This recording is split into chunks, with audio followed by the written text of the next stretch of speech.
Opinion shareholders support steady electrification and they reward vertical integration. The journey of automobiles is what Bilbo Baggins of The Lord of the Rings describes as there and back again. It starts off as electric, turns to the internal combustion engine ICE and comes back to electric. There and back again. The automobile industry has had four pivotal points.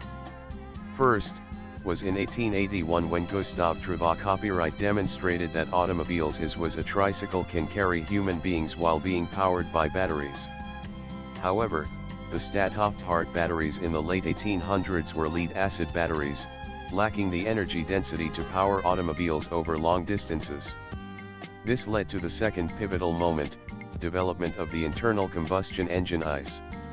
Daimler and Benz independently invented the ICE in 1885-1886 and powered automobiles. The energy density of fossil fuel-based sources made ICE-powered cars mainstream and battery-powered electric vehicles were relegated to niche applications and children's toys. This was the equilibrium until an obscure division of Sony in Fukushima, Japan commercialized the lithium-ion battery to power Sony cameras in 1991. Tesla adopted lithium-ion batteries in 2003 and went into production with the Roadster in 2008. This introduction of lithium-ion batteries to make cars electric again was the third pivotal moment in automobile history. This led to global automobile manufacturers adopting electric vehicles and announcing massive electrification expenditures in 2022, and that is the fourth pivotal moment. What started off as electric, came back as electric in the end. However, electrification for any automobile manufacturer is not as simple as replacing the engine with batteries. It involves manufacturing or sourcing batteries, organizing them into packs, which are further organized into modules, which are then integrated into an electric motor-powered drivetrain. Just to understand the scale at which batteries are required, we can evaluate the batteries required to hypothetically electrify only the four-wheelers sold in India in 2024. Assuming a typical sedan requires about 5,000 lithium-ion battery cells, multiply that with the roughly 4.2 million cars sold in India and we look at 21 billion cells or approximately 230 GWh of battery production.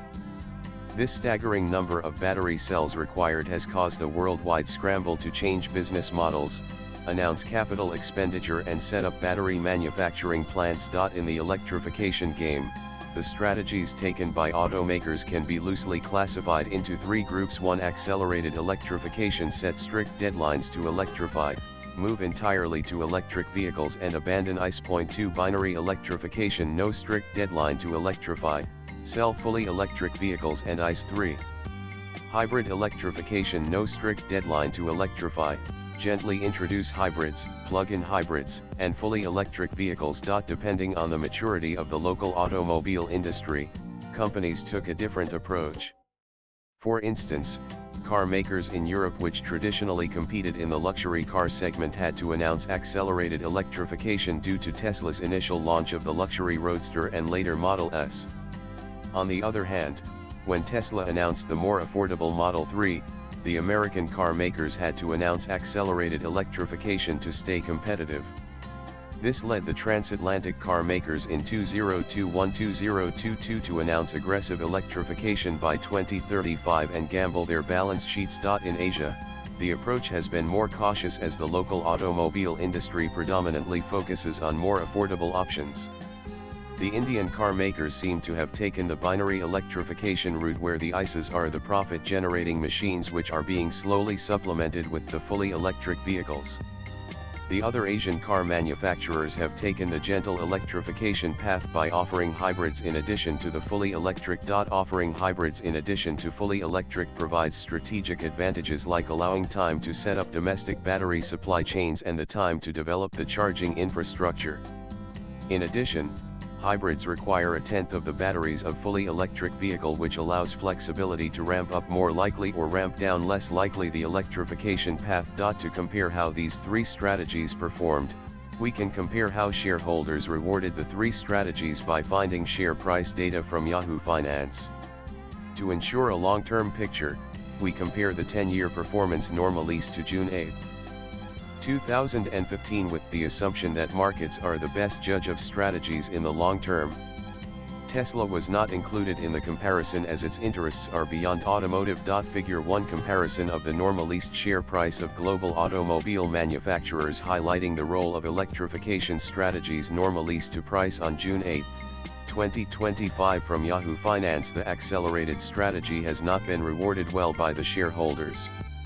For example, Ford generated 23% return over 10 years, GM generated 77%, Volkswagen was negative. This could have been from the high capital expenditure, technological gaps, and the difficulty in moving to all-electric vehicles by 2035. But shareholder hesitation towards aggressive timelines does not signal resistance to electrification as highlighted by the performance of the Asian companies. The India strategy of binary electrification has been rewarded by shareholders. Over 10 years, Maruti Suzuki jumped 270% while Mahindra had a 564% return, putting them in the 2 of the 5 best performing major automotive stocks in the world. However, the top performing strategy has been the hybrid electrification strategy followed by BID. While Kia also delivered an impressive 221%, BID stands out at 773%. BID stands out for a few reasons. First, it's the only car manufacturer that makes all its batteries. In fact, they sell them to other car manufacturers too. Second, BID is involved in the entire value chain of batteries from mining of the ores, to active material processing, to assembly. It even has its own fleet of ships to deliver its electric vehicles across the world. Third, from a strategy perspective, BID stopped making ICE in 2022 and pivoted to a hybrids and fully electric vehicles, which allowed it to focus heavily on battery manufacturing and technology. This enabled BID to produce 110 GWh worth of batteries in 2023. For reference, Tesla made 31 GWh of batteries that year. Such vertical integration of batteries manufacturing into their business enabled controlling costs and set technological benchmarks, allowing them briefly to be the largest electric vehicle manufacturer in 2024. Swipe left for next video. Jumping into electrification without setting up the battery know-how has been negatively viewed by the investors of transatlantic car manufacturers. In contrast, Indian car manufacturers have been prescient to take the steady path and have been earned the approval of their shareholders. But the market's deepest admiration has been for car companies that are vertically integrated. The writer is a chief technology officer of a deep tech startup working on affordable energy storage systems. He holds a PhD from Brown University in Materials Engineering and AB Tech and M Tech from IIT Bombay. Views expressed in the above piece are personal and solely those of the author. They do not necessarily reflect News 18's views. Latest blogs.